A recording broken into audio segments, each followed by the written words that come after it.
Guiones y guionistas, capítulo 153.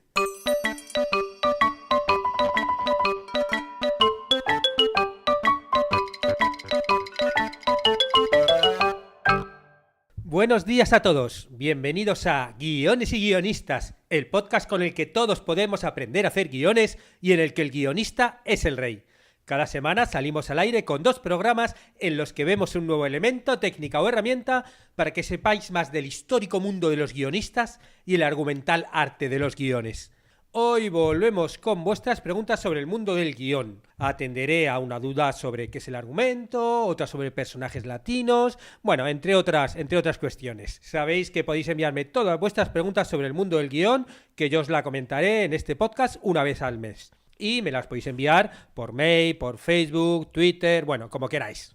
Pero antes recordaros que en las plataformas de cursos de guiones y guionistas esta semana tenemos 2 clases más, además de la que salió el martes, de documental. Bueno, os recuerdo que ya hay 18 cursos de guión y por una suscripción de $10 tenéis acceso a todos. Hoy sale la 5ª y última clase del curso de guión de terror y veremos qué son los jump scares y cómo debemos escribirlos en un guión. Los jump scares, sabéis, estos sustos que te hacen saltar de la butaca.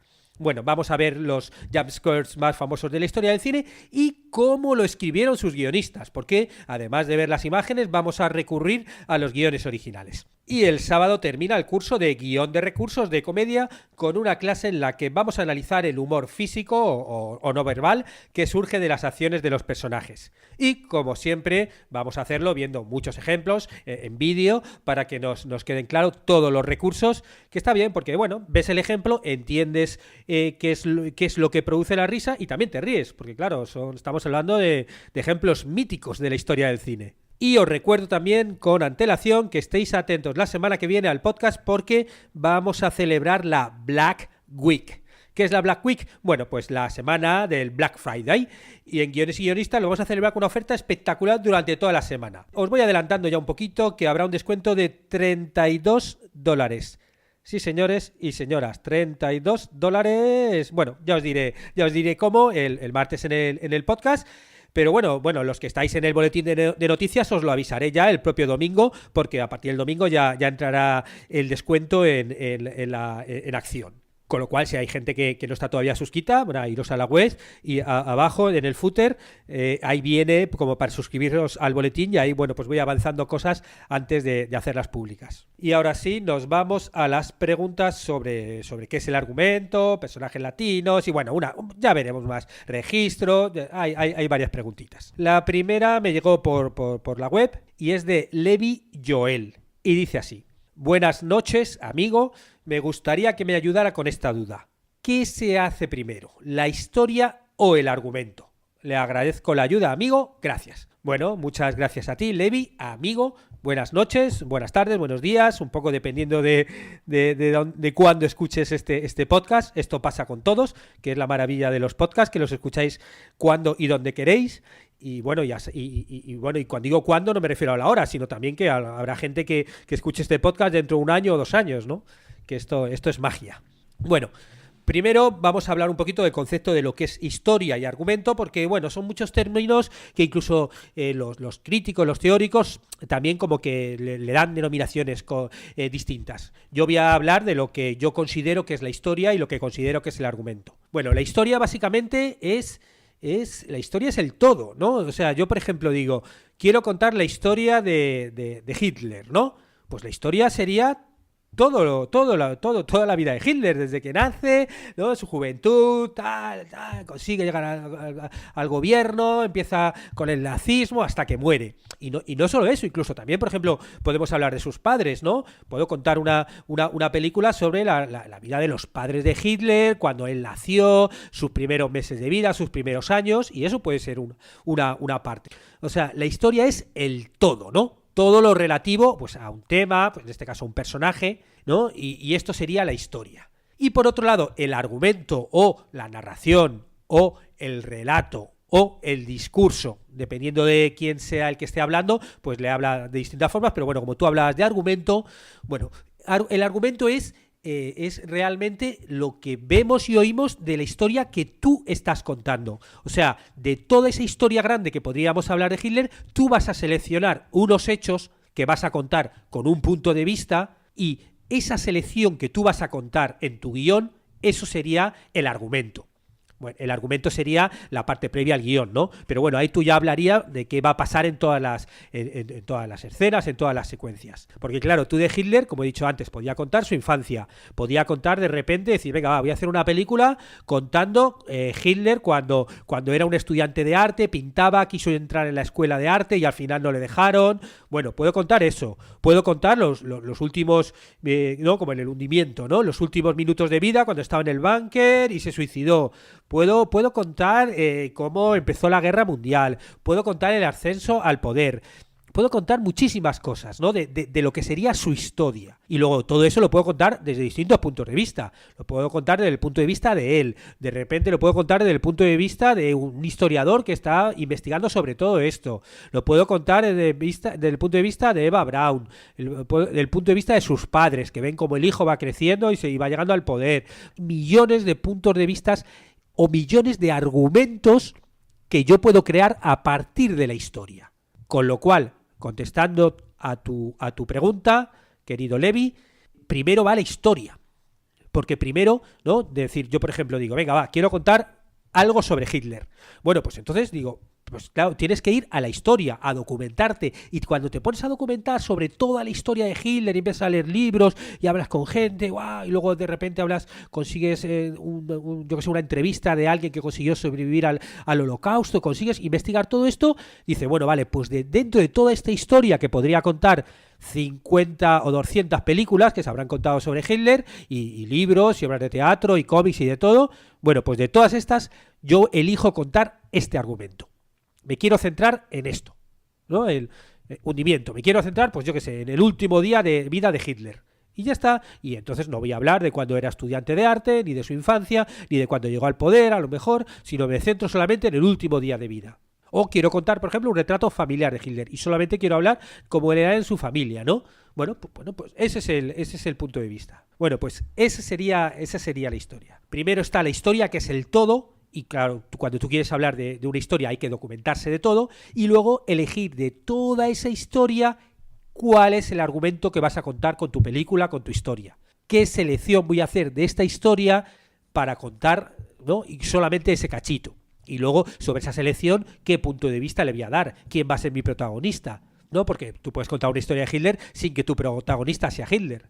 Bueno, pues tú tienes que decidir todo ese tipo de cosas del argumento. Pero claro, lo mejor es que tú ya conozcas cuanto más de la historia mejor, para que veas de toda esa historia qué es lo que a ti te gusta más contar, a lo mejor qué es lo más original, qué es lo que menos se ha contado, porque de repente es eso. Dices, ¿para qué voy a contar una película sobre las últimas horas de Hitler si ya hicieron el hundimiento, ¿no? Bueno, pues entonces pues es absurdo, ¿no? Pues tendría que buscar otra parte de él que a mí me llame la atención, que me guste, que parezca que es interesante, que crea que pueda gustar a los demás, que me estimule, bueno, pues y que tenga valor en sí mismo, porque de repente ha aparecido un libro y consigo los derechos y cuenta una gran investigación sobre algo. Bueno, un poco lo que quieras. Nos vamos a la segunda pregunta, que es de...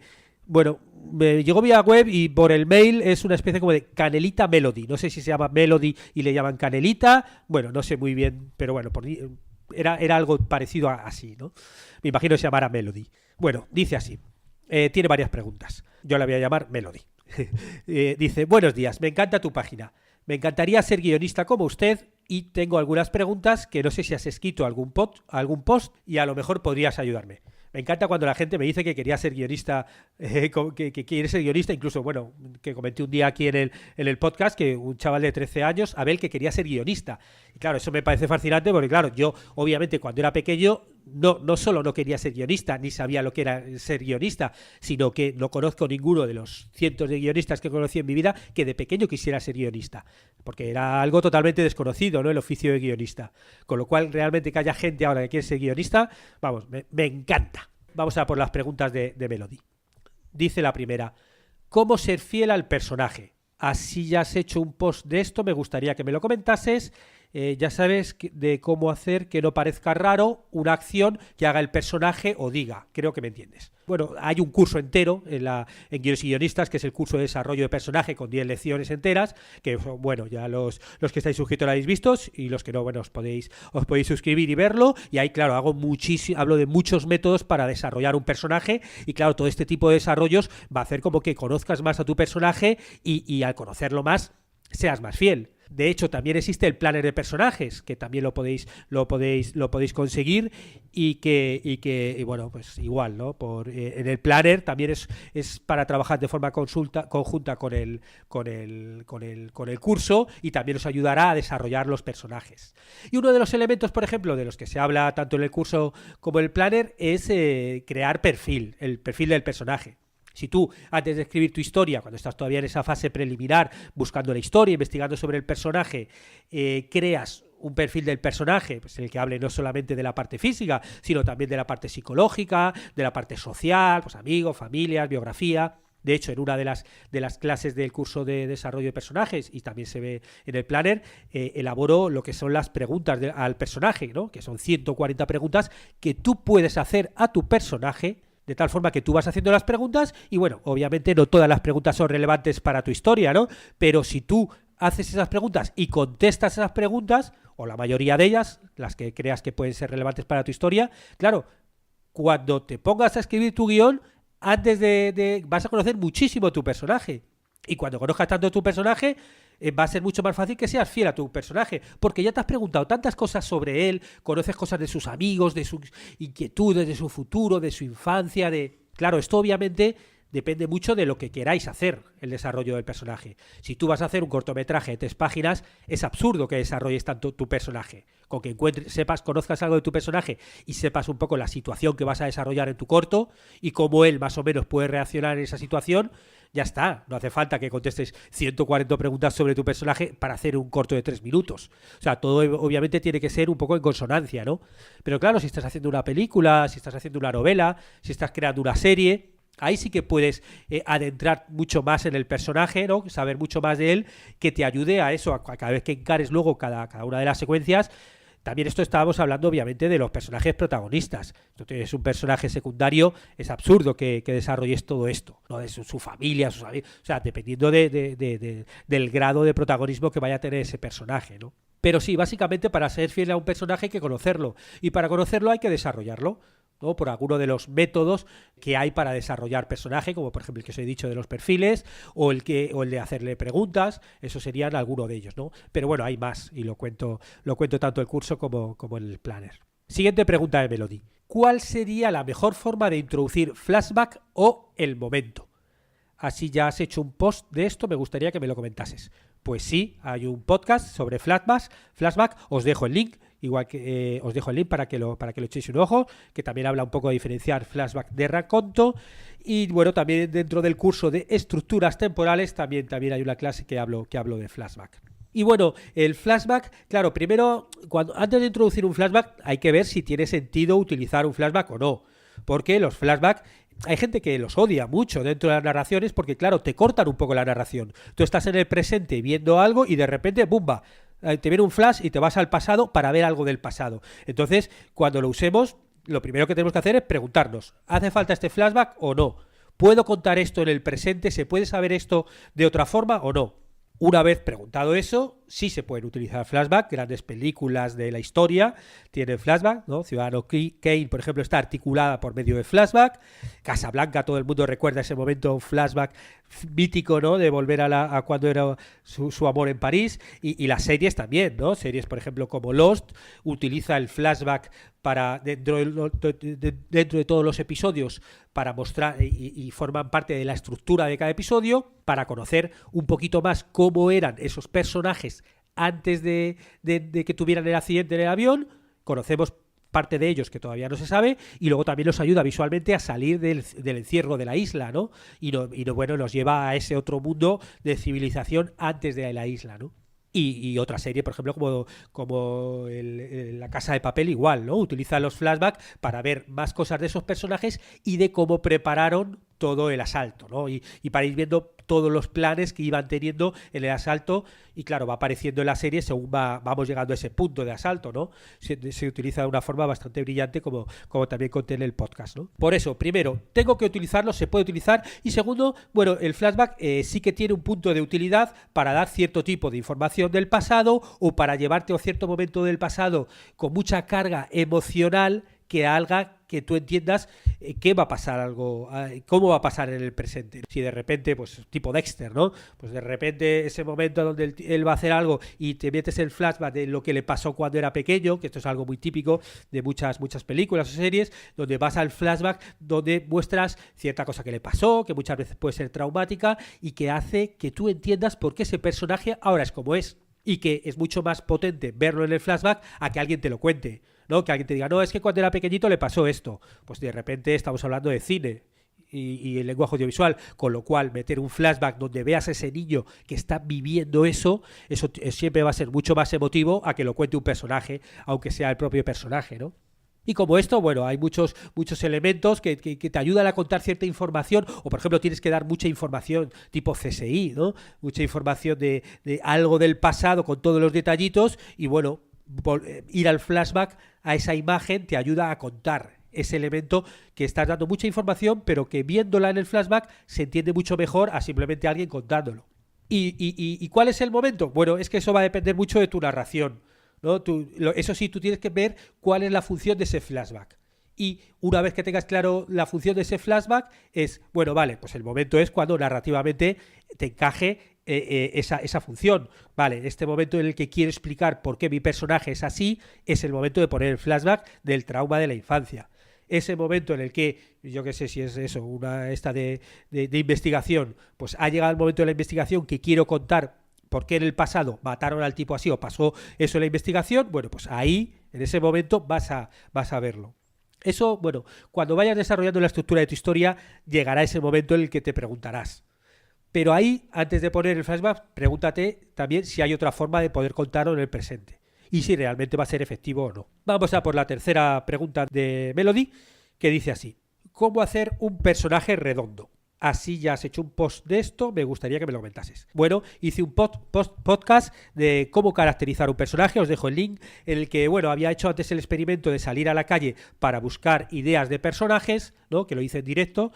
Y bueno, pues luego en el siguiente, que hice la semana después, lo que hice fue uno de los personajes que había surgido simplemente de algo que encontré en la calle, intenté caracterizarlo, ¿no? Y bueno, ahí os dejo el link para que lo echéis un ojo, porque veis cómo en directo se puede ir haciendo este proceso. Pero bueno, básicamente es, vale, ya hemos visto, por ejemplo, el perfil del personaje, le he creado, pero claro, luego hay que hacer a nuestro personaje que sea especial, que sea único. Porque es así como vas a conseguir que el personaje sea redondo. Por ejemplo, vas a poder que sea un personaje coherente, ¿no? Un personaje coherente como las personas. ¿Coherente en qué sentido? En el sentido que si tú le haces una pregunta a tu hermana, o sea, a tu hermana, a tu pareja, a tu padre, probablemente ya sepas la respuesta. Una pregunta sobre algo. Papá, ¿qué opinas de, yo qué sé, este pantalón que me he comprado? Tú ya sabes lo que te va a decir tu padre. Sabes lo que te va a decir tu pareja. ¿Por qué? Porque son coherentes, porque tu padre ya desde toda la vida, siempre que compraba cierto tipo de ropa, sabes que decía, no me gusta porque vistes un no sé qué o vistes un no sé cuántos, entonces tú le preguntas en ese momento y él, como es un personaje coherente, o sea, es una persona coherente, ya sabes lo que te va a decir. Y tu pareja igual, obviamente siempre puede sorprenderte, pero la mayoría de las veces ya sabes lo que te van a decir porque son personajes coherentes como en las series. Tú ya has visto muchos episodios y tú ya sabes que ante cierta situación ese personaje va a reaccionar así. Bueno, pues por un lado tienes que crearle coherencia a tu personaje. Por otro lado también tienes que crearle paradojas, cosas que sean contradictorias. No sé, se me ocurre, está desarrollando, por ejemplo, un personaje de un sacerdote y luego de repente le haces que en sus ratos libres toca en un grupo de rock o de pop, ¿no? Y bueno, vale, en su iglesia hace sus canciones de misa y todo esto, pero en sus ratos libres pues tiene 4 amigos de su infancia con los que se junta a tocar canciones de los Beatles. Y dices, ay, eso, o sea, no me pega, pero bueno, eso es lo que le va a hacer al personaje único y especial y real, porque todos nosotros estamos llenos de paradojas, ¿no? A lo mejor si conoces a una persona desde fuera, pues no lo ves, pero claro, cuando empiezas a acercarte un poquito más y conocer más, te das cuenta de muchas cosas contradictorias que realmente es lo que le hacen a esa persona especial y le sacan un poco del estereotipo, ¿no? Bueno, pues tú vas a tener que crear paradojas a tus personajes. Hay que crearle también detallitos, ¿no? Detallitos que sacas un poco de la realidad de otros personajes y que lo hacen como especial. Y también tienes que dotarles de valores. ¿A qué me refiero con valores? O sea, por ejemplo, tu personaje va caminando por la calle y se encuentra una cartera, una billetera con dinero. ¿Qué hace tu personaje? Pues ahí, dependiendo de tus personajes, cada uno va a reaccionar de una forma u otra. Si tú ya sabes cómo va a reaccionar, te estás acercando a que sea un personaje más redondo, ¿no? El personaje, pues a lo mejor se guarda la cartera en el bolsillo y luego se va a su casa a escondidas y ya saca el dinero y tira el billetera a la papelera. O la quema directamente para que nadie le encuentre pistas, ¿no? O de repente a lo mejor encuentra ese dinero y entra en la tienda de al lado y le dice, oye, mira, me he encontrado esta cartera, y la deja ahí por si alguien pregunta. O a lo mejor le saca el dinero y luego en la cartera la guarda, le ha hecho un buzón de correos, o a lo mejor, y para que luego le llegue a sus dueños todas las tarjetas y los DNIs, las cédulas de identidad y todo esto. O a lo mejor va y la devuelve a la policía. No, va a la policía y dice, me he encontrado esto en la calle. O a lo mejor incluso se pone a mirar todas las carteras, ve dónde vive esa persona y va, toca el timbre y le dice, toma, he encontrado esta cartera, y se la devuelve entera. O sea, ¿cómo va a reaccionar cada uno de tus personajes ante una situación así? Bueno, eso va a mostrar cómo son los valores de tu personaje. Si tú vas conociendo tu personaje hacia el nivel de que contestes en una situación así qué es lo que va a hacer, bueno, te vas acercando más a tener un personaje más redondo. Y bueno, la última pregunta de Melody dice, si quieres crear un personaje latino o lo que sea y tal, pero no sabes sus expresiones o cultura, ¿cómo se haría? No sé si me entiendes. Así ya has hecho un post de esto, me gustaría que me lo comentases. Siento a lo mejor escrito cosas que ya has posteado o por molestarte. Sería agradable recibir respuesta, gracias. Bueno, muy bien, pues nada, muchas gracias a ti por tu pregunta. Bueno, la respuesta a cómo crear un personaje latino o lo que sea son 3 palabras, que son básicamente documentación, documentación, documentación. Hay que documentarse. Es la única forma de poder hacer un personaje que no conoces. Y es así, y hay que documentarse. Entonces, si en la ciudad o el pueblo donde vives hay gente de esa raza, etnia, de esa religión, de lo que quieras, acércate y habla con ellos. Eso sería lo más ideal. Conocer a alguno de ellos, ver cómo se mueven, cómo es su cultura, si va a la iglesia, a la sinagoga, a la mezquita, pues cómo son sus costumbres, hablar en sus tiendas, o sea, todo lo que puedas saber de ellos. Y claro, vas con tu libretita y vas apuntando sus frases, sus culturas, todo lo que te van diciendo. Otra opción también es documentarte por películas, por documentales. Claro, el problema es que si solamente te documentas viendo películas, acabas haciendo medio estereotipos, ¿no? Que es contar historias que ya han contado otros, ¿no? Entonces, pues en documentales ahí sí que vas a ver gente más real, o en reportajes de televisión. Bueno, pues puedes documentarte en todo eso. Puedes ir a YouTube, ¿no? Gracias a que ahora existe YouTube y otro tipo de plataformas, tú vas a poder buscar vídeos, ¿no? Y a lo mejor encuentras un youtuber que sea latino, pero latino pues de Colombia o de Venezuela, del país que quieras, porque latino es como muy genérico, ¿no?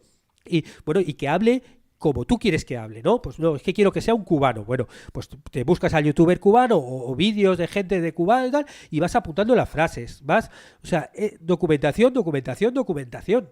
Es así, es la única forma que tenemos de contar las historias de gente que no somos nosotros mismos, ¿no? Y para eso hay que documentarte de tus amigos, de tus vecinos, y luego obviamente mucho más si es de alguien de otra cultura, otra religión que tú no conoces. Perfectamente puedes contar historias de gente que no conoces, pero hay que documentarse. Y hay que documentarse, todo esto unido también a lo que he dicho antes, de crearles el perfil, y luego también de eso, de crear esas coherencias, esas paradojas. Bueno, tú tienes que ir viendo, ¿no? Recuerdo, por ejemplo, la película Quiero ser como Beckham, no sé si la visteis. Bueno, pues no, ahí de repente, ¿no? Con la chica india que quería jugar al fútbol y jugaba al fútbol.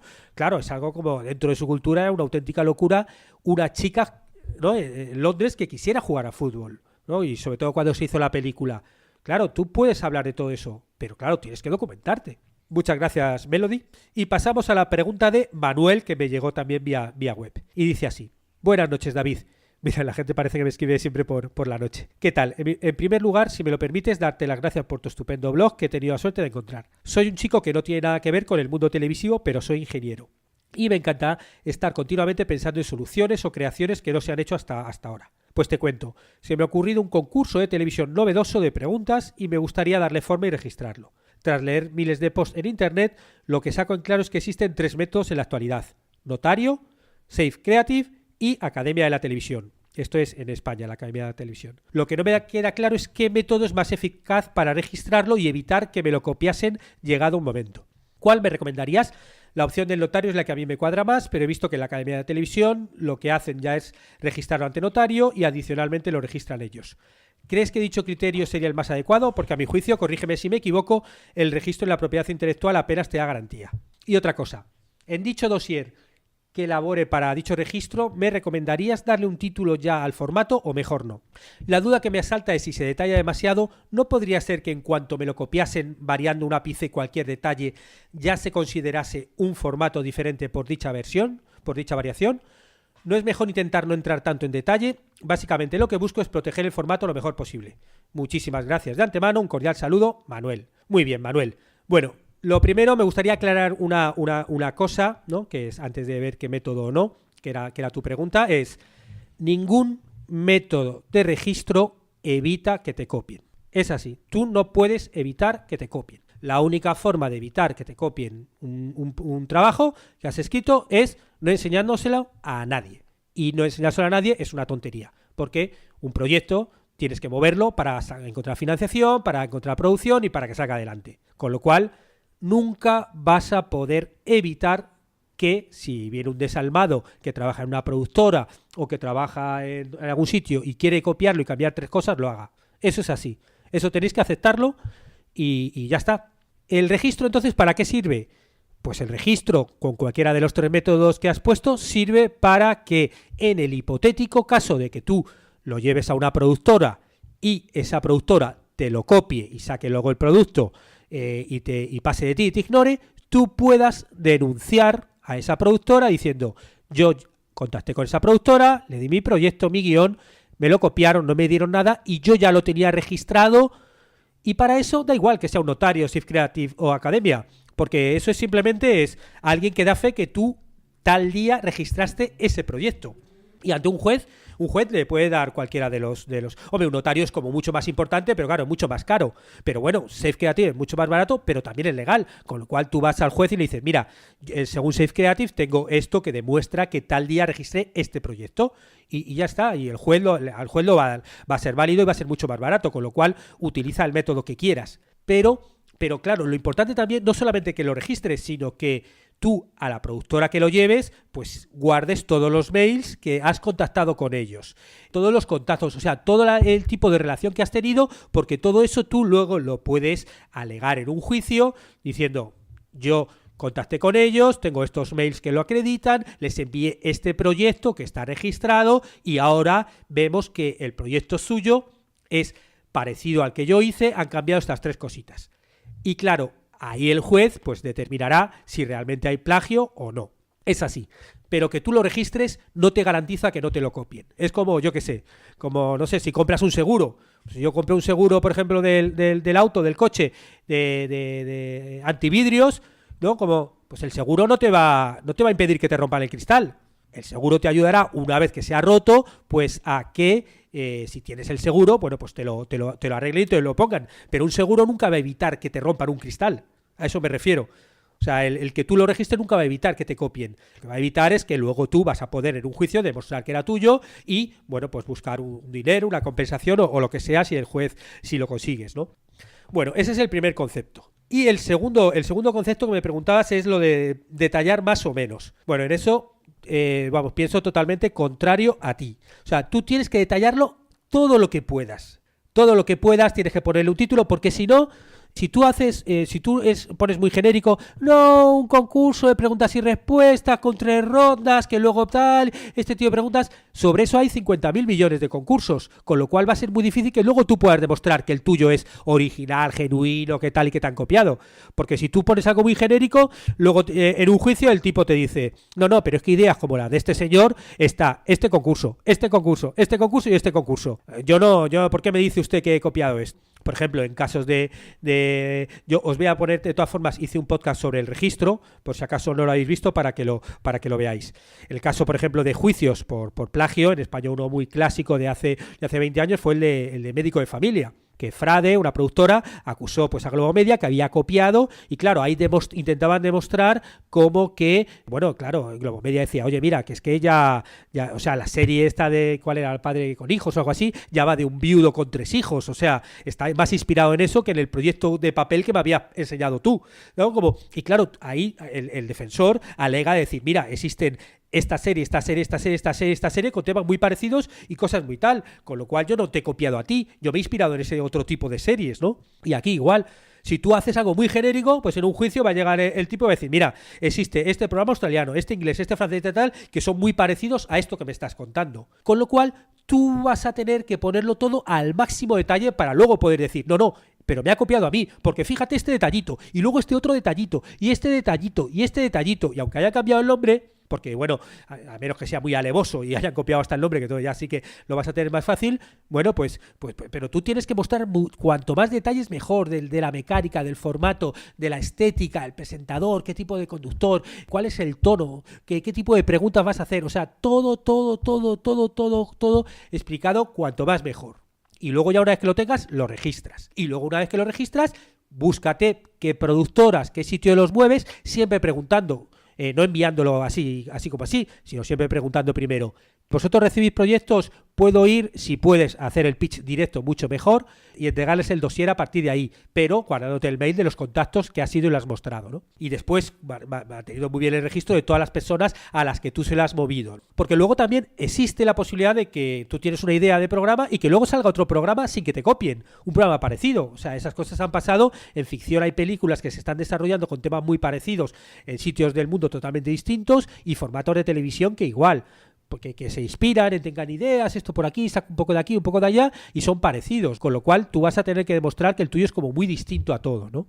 Bueno, con esto termino el podcast de hoy en el que hemos contestado preguntas sobre qué es el argumento, la historia y los personajes latinos, ¿no? Cómo documentarnos. Y nada, si os ha gustado, agradecería comentarios y valoraciones en iTunes, iVoox o YouTube, o que compartáis este podcast por redes sociales. Y por supuesto, agradecer como siempre a los que os suscribís a los cursos de guiones y guionistas, que ayudáis a que este podcast siga saliendo un par de veces por semana. Estaremos juntos los martes y jueves con nuevas técnicas, estrategias y análisis para que aprendamos entre todos a ser mejores guionistas. ¡Hasta pronto!